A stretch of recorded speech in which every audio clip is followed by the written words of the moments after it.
Good morning students.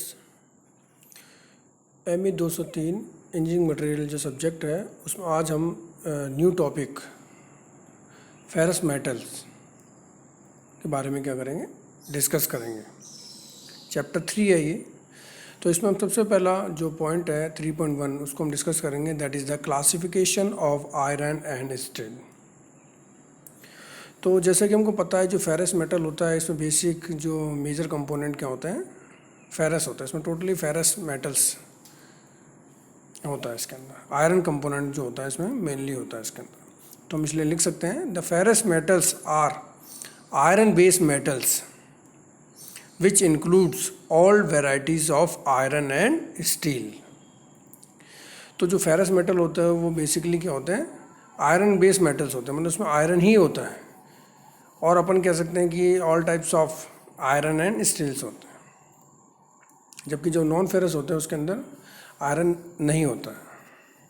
तो ferrous metal basically क्या हो गए, आयरन बेस्ड मेटल्स हो गए, जिसमें कि different type of iron and steel क्या हो गए, इंक्लूड हो गए। अब बात करते हैं टाइप्स ऑफ आयरन की। टाइप्स ऑफ जो आयरन होते हैं वो 4 तरह के हैं, pig iron, cast iron, steel और wrought iron.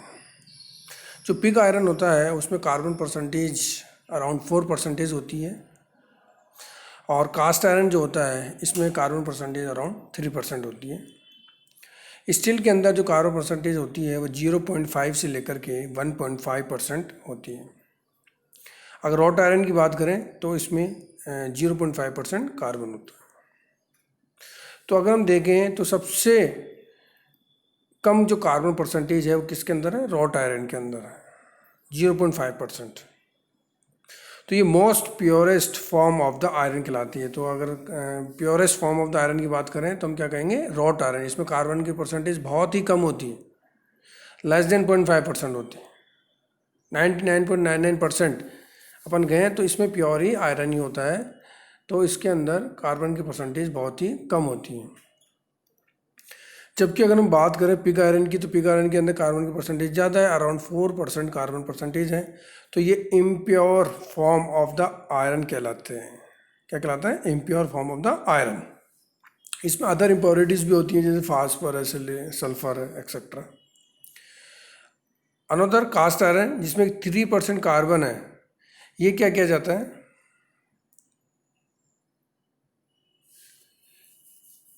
It is more pure form than the pig iron. तो पिग आयरन की कंपेरेटिवली इसके अंदर कार्बन की परसेंटेज क्या कम है, इसलिए ये पिग आयरन से ज़्यादा क्या है, प्योर है।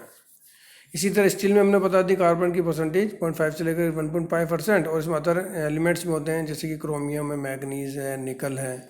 ठीक है, तो ये जनरल टाइप ऑफ आयरन है। अब हम क्या करते हैं, एक एक करके डिस्कस करते हैं। पिग आयरन, पिग आयरन जो होता है उसको हम हिंदी में कच्चा लोहा भी बोलते हैं। कच्चा लोहा भी क्या बोलते हैं, हम इसे बोलते हैं। तो इसके अंदर लगभग 92% क्या होता है, आयरन होता है। और कार्बन परसेंटेज जो होती है इसके अंदर 3.8 से लेकर के 4.7%, जो अराउंड मैंने कहा था कि लगभग 4% के आसपास होती है।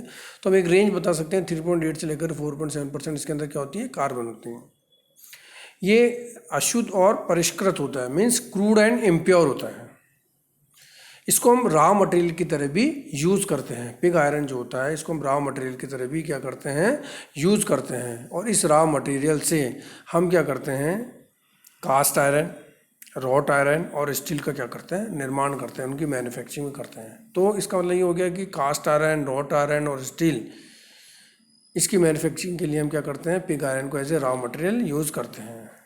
ये जो पिग आयरन होता है इन फॉर्म ऑफ ब्लॉक्स के रूप में मिलता है। ये कैसे मिलता है, ब्लॉक्स के रूप में मिलता है ये पिग आयरन हमको, और ये ब्रिटल नेचर का होता है।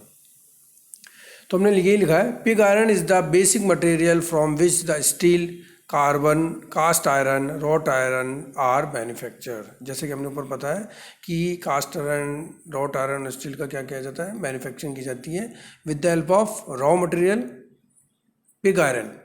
और पिग आयरन को क्या बोलते हैं अपन, कच्चा लोहा बोलते हैं। रॉट आयरन को हम पिटवा लोहा भी बोलते हैं, कास्ट आयरन को हम ढलवा लोहा भी बोलते हैं, और स्टील को हम इस्पात भी बोलते हैं हिंदी में। अगर पिग आयरन की बात करें तो it is extract from the ores in a tall continuous working furnace called blast furnace. तो जो पिग आयरन है, जो कि कच्चा लोहा है, इसको हम कहाँ से प्राप्त करते हैं? ब्लास्ट फर्नेस के अंदर ओर को हीट करके हम क्या करते हैं? पिग आयरन को प्राप्त करते हैं, कच्चा लोहा को प्राप्त करते हैं, जो आगे हम पढ़ेंगे ब्लास्ट फर्नेस के बारे में, आगे हम डिटेल में पढ़ेंगे, अभी हम जस्ट शॉर्ट में पढ़ रहे हैं। इसके बाद में नेक्स्ट है, ये पिग आयरन हमने स्टडी कर लिया। इसके बाद में है नेक्स्ट है कास्ट आयरन, जिसको हम क्या बोलते हैं? ढलवा लोहा भी बोलते हैं। Cast iron is fundamentally an alloy whose chief element are iron, silicon and carbon. जो कास्ट आयरन होता है, इसके अंदर मेनली क्या क्या होते हैं? Carbon, iron, silicon and carbon. और इसके अंदर कार्बन की परसेंटेज कितनी होती है? लेस देन 4% बता सकते हैं हम इसको, या रेंज बताएं तो 1.8 से लेकर के 4.5% तक, 1.8 से लेकर के 4.5% तक इसके अंदर क्या होती है? कार्बन की परसेंटेज होती है। अब अगर अपन टाइप ऑफ कास्ट आयरन की बात करें, टाइप ऑफ कास्ट आयरन की बात करें तो हम बता सकते हैं सबसे पहले ग्रे कास्ट आयरन। जो ग्रे कास्ट आयरन है, इसके बारे में अगर हम बात करें तो हम ये बता सकते हैं कि जब पिग आयरन से हम जब कास्ट आयरन का निर्माण करते हैं, पिग आयरन से जब हम कास्ट आयरन का निर्माण करते हैं तो पिग आयरन क्या होता है? लिक्विड फॉर्म के अंदर होता है। जब इसका सॉलिडिफिकेशन होता है तो सॉलिडिफिकेशन रेट, अगर कूलिंग रेट बहुत ज़्यादा है, या अगर हम कहें कि व्हेन मेल्ट कास्ट आयरन, जो कास्ट आयरन जो होता है जब सॉलिडिफाई होता है स्लोली, कूलिंग रेट उसकी क्या है? कम है। स्लोली वो क्या हो रहा है? सॉलिडिफाई हो रहा है और कार्बन की परसेंटेज उसमें धीरे धीरे बढ़ाई जा रही है। तो ऐसी स्थिति में ग्रे कास्ट आयरन का क्या होता है? निर्माण होता है। इसमें कार्बन की परसेंटेज 2.5 से लेकर के 4% तक होती है। ये वाइडली यूज़ किया जाता है कास्ट आयरन। इसकी कॉस्ट कम होती है, थर्मल कंडक्टिविटी इसकी ज़्यादा होती है, मशीनेबिलिटी इसकी ज़्यादा होती है, डक्टेबिलिटी इसकी कम होती है, टेंसाइल स्ट्रेंथ इसकी कम होती है। और चूंकि थर्मल कंडक्टिविटी इसकी ज़्यादा है और टेंसाइल स्ट्रेंथ इसकी कम है, इस वजह से इसको, मशीनेबिलिटी इसकी ज़्यादा, इस वजह से इसको आईसी इंजन सिलेंडर के निर्माण में यूज़ किया जाता है, पंप हाउसिंग के अंदर यूज़ किया जाता है, वाल्व बॉडीज़ के अंदर यूज़ किया जाता है। तो एक इम्पॉर्टेंट बात यह है कि जो कास्ट आयरन होता है, इसके अंदर जो कार्बन होता है in the form of graphite के फॉर्म में होता है, ग्रेफाइट के फॉर्म में होता है और फ्लैक्स निर्माण करता है। तो इसके अंदर जो हमारे पास में कास्ट आयरन होता है, कास्ट आयरन, इसके अंदर कार्बन किस फॉर्म में होता है? ग्रेफाइट के फॉर्म में होता है, और हम कह सकते हैं फ्लैक्स के फॉर्म में होता है। और इसके अंदर जो फ्रैक्चर्स होते हैं वो क्या होते हैं? ग्रे कलर के होते हैं। ग्रे कास्ट आयरन के अंदर जो फ्रैक्चर होते हैं वो ग्रे कलर के होते हैं। इसी वजह से इसको क्या कहा जाता है? ग्रे कास्ट आयरन भी कहा जाता है। तो ये क्या हो गया? ग्रे कास्ट आयरन के बारे में हो गया। इसके बाद में नेक्स्ट है वाइट कास्ट आयरन। तो जब हम सॉलिडिफिकेशन करते हैं मोल्टन कास्ट आयरन का, और उसके जब मोल्टन कास्ट आयरन का सॉलिडिफिकेशन किया जाता है और उसके वक्त कूलिंग रेट अगर ज़्यादा है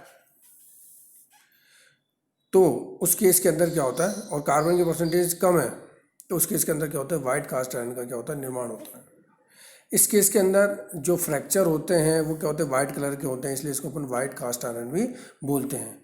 तो ग्रे कास्ट आयरन के केस में तो कूलिंग रेट क्या थी? कम थी, बट वाइट कास्ट आयरन के केस में कूलिंग रेट क्या ज़्यादा है और कार्बन परसेंटेज क्या है इसके अंदर थोड़ी सी कंपेरेटिवली कम है, और इसमें फ्रैक्चर वाइट कलर के होते हैं, इसलिए इसको वाइट कास्ट आयरन कहते हैं। जबकि ग्रे कास्ट आयरन के केस के अंदर जो फ्रैक्चर थे वो ग्रे कलर के थे, इसलिए हम उसको ग्रे कास्ट आयरन भी बोलते रहते हैं। वाइट कास्ट आयरन के अंदर जो कार्बन की परसेंटेज है वह 1.8 से लेकर के 4% तक है, और सिलिकॉन इसके अंदर 0.5 से लेकर के 3% तक है। ये हार्ड होता है, ब्रिटल होता है, और इसकी कंप्रेसिव स्ट्रेंथ क्या होती है? अच्छी होती है। नोजल और रोलिंग मिल्स की मैन्युफैक्चरिंग में क्या किया जाता है? इसको यूज़ किया जाता है। इसके बाद में थर्ड है मेलेबल कास्ट आयरन। जो मेलेबल कास्ट आयरन होता है वो किससे बनाया जाता है? Made from the white cast iron. इसको वाइट कास्ट आयरन से बनाया जाता है। इसमें जो कार्बन की परसेंटेज होती है वो 2 से लेकर के 2.265 तक होती है। कार्बन की परसेंटेज इसके अंदर 2 से लेकर के 2.65% तक कार्बन इसके अंदर होता है। और जो कार्बन होता है वो इर्रेगुलर राउंड पार्टिकल्स के रूप में होता है, इर्रेगुलर राउंड पैटर्न्स होते हैं उसके अंदर। जो कार्बन होता है वो इर्रेगुलर राउंड पैटर्न्स के रूप में होते हैं। सिलिकॉन की मात्रा इसके अंदर 0.9 से लेकर के 1.5% तक होती है। मैग्नीज इसके अंदर 0.25 से लेकर के 0.58% तक होता है। टेंसल स्ट्रेंथ इसकी अच्छी होती है और करोजन रेजिस्टेंस भी अच्छा होता है इसका। इसको पाइप फिटिंग, कैमशाफ्ट और हैमर बनाने के अंदर यूज किया जाता है, मेलेबल कास्ट आयरन को। इसके बाद में है डक्टाइल कास्ट आयरन। ये जो डक्टाइल कास्ट आयरन होता है, ग्रे कास्ट आयरन के अंदर अगर हम मैग्नीशियम एंड सिलिकॉन मिला दें, ग्रे कास्ट आयरन के अंदर मोल्टन फॉर्म के अंदर अगर हम मैग्नीशियम एंड सिलिकॉन मिला दें तो हमको डक्टाइल कास्ट आयरन प्राप्त होता है। इसकी स्ट्रेंथ अच्छी होती है, डक्टिलिटी इसकी अच्छी होती है। कार्बन की परसेंटेज इसके अंदर 3.3 से लेकर के 3.4% तक होती है और मैग्नीशियम की परसेंटेज इसके अंदर 0.1 से लेकर के 0.8% तक होती है। Graphite in the form of spherical nodular form में होता है। इसमें जो कार्बन होता है ग्रेफाइट फॉर्म में होता है और ग्रेफाइट भी किस फॉर्म में होता है, स्फेरिकल नोडुलर फॉर्म में होता है। इससे गियर बॉक्सेस बनाए जाते हैं, व्हील्स बनाए जाते हैं। तो ये हो गया डक्टाइल कास्ट आयरन के बारे में। इसके बाद में है chilled cast iron. Chilled cast iron जो होता है इसमें कार्बन की परसेंटेज 2.5 से लेकर के 3% तक होती है। इसमें सिलिकॉन की मात्रा कम कर दी जाती है और क्रोमियम की मात्रा को क्या किया जाता है, बढ़ा दिया जाता है। तो हमको क्या मिलता है, चिल्ड कास्ट आयरन प्राप्त होता है। तो इस जो चिल्ड कास्ट आयरन होता है, जब मोल्टन मेटल को सॉलिडिफाई किया जाता है तो कूलिंग रेट जो होती है आउटर सरफेस में, कूलिंग रेट हाई होने की वजह से आउटर सरफेस तो इसकी क्या होती है, वाइट कास्ट आयरन की तरह होती है और जो इनर सरफेस होती है वो कूलिंग रेट कम होने की वजह से ग्रे कास्ट आयरन की वजह से होती है। तो कूलिंग रेट के में डिफरेंस की वजह से आउटर सरफेस इसकी वाइट कास्ट आयरन और इनर सरफेस की ग्रे कास्ट आयरन की तरह होती है। ये हार्ड होता है, इसका वियर रेजिस्टेंस क्या होता है, अच्छा होता है। रेलवेज, कार व्हील्स बनाने में इसका क्या किया जाता है, यूज़ किया जाता है। नेक्स्ट इसके बाद में अलॉय कास्ट आयरन। जो अलॉय कास्ट आयरन होते हैं वो क्रोमियम, वैनेडियम, निकल, जब इसको ऐड कर दिया जाता है कास्ट आयरन के अंदर तो क्या हो जाता है, अलॉय कास्ट आयरन बन जाते हैं। तो इस तरह से हमने टाइप ऑफ कास्ट आयरन देखे, जिसमें grey cast iron, white cast iron, malleable cast iron, ductile cast iron, chilled cast iron और अलॉय कास्ट आयरन के बारे में हमने स्टडी किया। तो ये सब क्या हो गया, हमने कास्ट आयरन के बारे में स्टडी कर लिया। तो अब तक हमने पिग आयरन और कास्ट आयरन के बारे में क्या कर लिया, स्टडी कर ली है। नेक्स्ट इसके बाद में है रॉट आयरन। जो रॉट आयरन होता है उसके अंदर 99.99% क्या होता है, आयरन होता है। It is the purest form of the iron, ये purest form of the iron होती है। It contain practically no carbon, इसके अंदर कार्बन परसेंटेज बिल्कुल नील होती है, बहुत ही कम होती है, नो के बराबर होती है। Therefore does not harder when quench in the water. इसीलिए जब इसको गरम कोई पानी में डाला जाता है तो ये क्वेंच नहीं होता है, हार्डर नहीं होता। क्वेंच करने के लिए जब पानी में डाला जाता है तो ये हार्ड नहीं होता है। तो therefore does not harder when quench in the water. Okay, it has high resistance corrosion, इसकी रेजिस्टेंस, करोजन रेजिस्टेंस क्या होता है, इसका हाई होता है। डक्टिलिटी इसकी हाई होती है, इसी वजह से इसको इजीली फोर्ज्ड और क्या किया जाता है, मेल्टेड किया जा सकता है। इजीली फोर्ज किया जा सकता है इससे और मेल्टेड किया जा सकता है इसको आसानी से। इट इज़ नेवर कास्ट, इसको कभी कास्टिंग के अंदर यूज़ नहीं किया जा सकता। It's use in building construction के अंदर इसको यूज़ किया जाता है। ब्रिजेज, रेलवेज़ के अंदर यूज़ किया जाता है। रेलिंग्स के अंदर, ब्रिजेज रेलिंग्स जो होती है उसके अंदर यूज़ किया जाता है। कंडेंसर ट्यूब्स के अंदर इसको यूज़ किया जाता है और रेलवेज एंड मैरिन के अंदर भी क्या किया जाता है, इसको यूज़ किया जाता है। तो काफ़ी ये यूटिलाइज वाला है, बट ये purest form of the iron है। तो इसके अंदर इसमें हार्डनेस जो होती है ये हार्ड नहीं होता है। देयरफॉर डज नॉट हार्डन जब पानी में डाला जाता है तो ये, क्योंकि कार्बन की परसेंटेज इसके अंदर क्या है, नील है। इसके बाद में है स्टील। स्टील जो होता है बेसिकली क्या होता है, दो प्रकार के होते हैं, एक तो प्लेन कार्बन स्टील और एक alloy steel.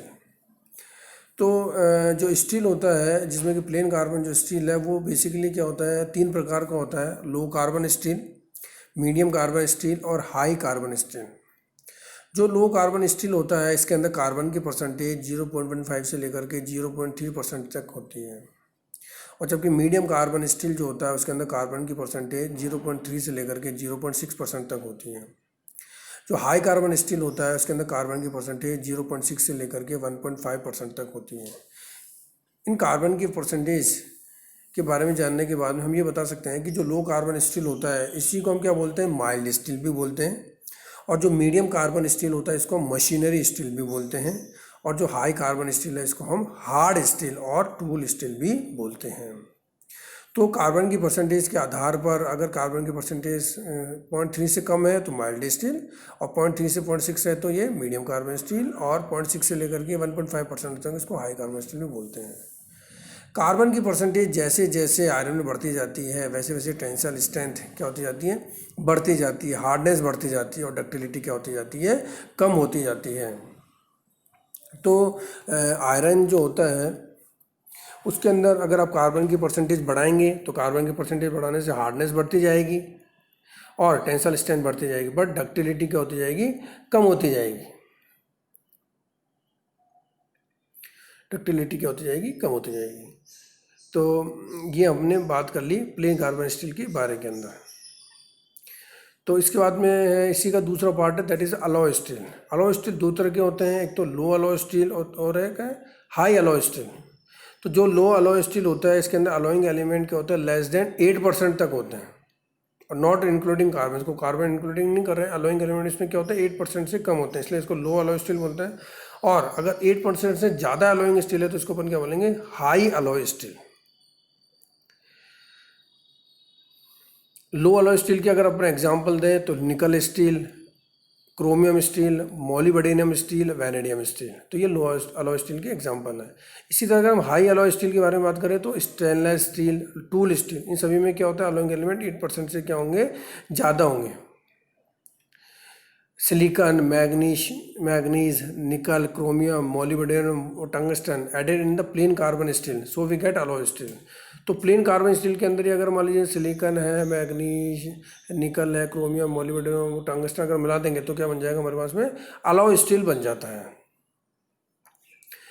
In alloy steel more than one alloy added in the steel so that desire properties we can get. तो स्टील जो होता है, जो प्लेन कार्बन स्टील है, उसी के अंदर अगर अपन अलॉयज मिला दें डिफरेंट, तो हमको क्या हो जाती है, डिजायर्ड प्रॉपर्टीज मिल जाती है, और इसी को हम क्या बोलते हैं, अलॉय स्टील बोलते हैं।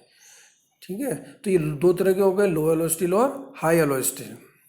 एक बात और इसमें हम बता सकते हैं कि जो प्लेन कार्बन स्टील होता है उसके अंदर कार्बन की परसेंटेज 0.15 से कम है, 0.15 से कम है तो उसको हम क्या बोलते हैं, डेड स्टील भी बोलते हैं। यहाँ पे 1.5 की जगह क्या आएगा, ओनली 0.5% आएगा।